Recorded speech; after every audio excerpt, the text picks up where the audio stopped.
మహాశివుడు వినాయకుడికి ఏనుగు శిరస్సు పెట్టి ప్రాణం పోస్తాడు. అలా కొన్ని రోజుల తర్వాత ఒకరోజు శివుడు నిద్రపోతూ ఉండగా వినాయకుడు ఆడుకుంటూ శివుడి గది లోపలికి వెళ్తాడు. పడుకుని ఉన్న మహాశివుడి దగ్గరికి వెళ్లి పాదాల నుండి ముఖం వరకు ఆయనను నిశితంగా పరిశీలిస్తాడు. తండ్రి గారి గొంతు ఎందుకు నల్లగా ఉంది అని ఆలోచనలో పడిపోయి మెల్లగా ఆ గొంతు మీద చెయ్యి పెడతాడు. వినాయకుడికి ఒక్క క్షణం ఆయన కళ్ల ముందు దేవతలకి రాక్షసులకి మధ్య జరిగిన సముద్ర మదనం దృశ్యాలు అన్నీ కనబడతాయి. ఆ రోజు శివుడు ఆ భయంకరమైన విషం తాగి అనుభవించిన నొప్పిలో కేవలం 1% మాత్రమే వినాయకుడు అనుభవిస్తాడు. ఆ కొద్దిపాటి నొప్పికే వినాయకుడు తట్టుకోలేకపోతాడు. వినాయకుడు భయపడుతూ ఏడ్చుకుంటూ అమ్మా అమ్మా అని అరుస్తూ పార్వతీదేవి దగ్గరికి వెళ్లి, అమ్మా, నాన్న గొంతు ఎందుకు అంత నల్లగా ఉంది? నేను నాన్నగారి గొంతు మీద చెయ్యి పెట్టగానే ఏవేవో దృశ్యాలు కనపడ్డాయి అని ఏడుస్తూ చెబుతాడు. ఏం చెప్పండ్రా గణేశ, మీ తండ్రి గారికి చాదస్తం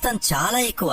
ఎక్కడో దేవతలు రాక్షసులు శత్రువుల కోసం సముద్ర మదనం చేస్తుంటే అక్కడ ప్రమాదకరమైన విషం వచ్చింది. ఆ విషంతో ప్రపంచం మొత్తం నాశనమైపోతుంది అని దేవతలు రాక్షసులు అందరూ భయపడుతూ మీ నాన్నని కలవరిస్తుంటే ఆయన ఏమీ ఆలోచించకుండా మీ తండ్రి గారు వెళ్లి ఆ భయంకరమైన విషాన్ని తాగాడు నాయన. ఆ విషం మింగేస్తే ఆయనకే ప్రమాదం, అలా అని విషం బయటికి వదిలేస్తే మొత్తం లోకానికే ప్రమాదం అని ఆయన తన గొంతులోనే దాచేసుకున్నాడు. అందుకే ఆయనకి ఆ నల్లటి మచ్చ అని పార్వతీదేవి గణేశునికి చెబుతుంది. భగవంతుడు కొన్నిసార్లు మన అనుకున్న వాళ్ల కోసం ఏమీ ఆలోచించకుండా వారి సురక్షితం కోసం మనం ఏమైనా చేయడానికి సిద్ధంగా ఉండాలి. అది విన్న గణేశుడికి శివుడి గొప్పతనం ఏంటో అర్థమవుతుంది. మీకు మహాశివుడు అంటే ఇష్టమైతే హర్ హర్ మహాదేవ్ అని కామెంట్ చేసి మా ఛానల్ కి సబ్స్క్రైబ్ చేసుకోండి.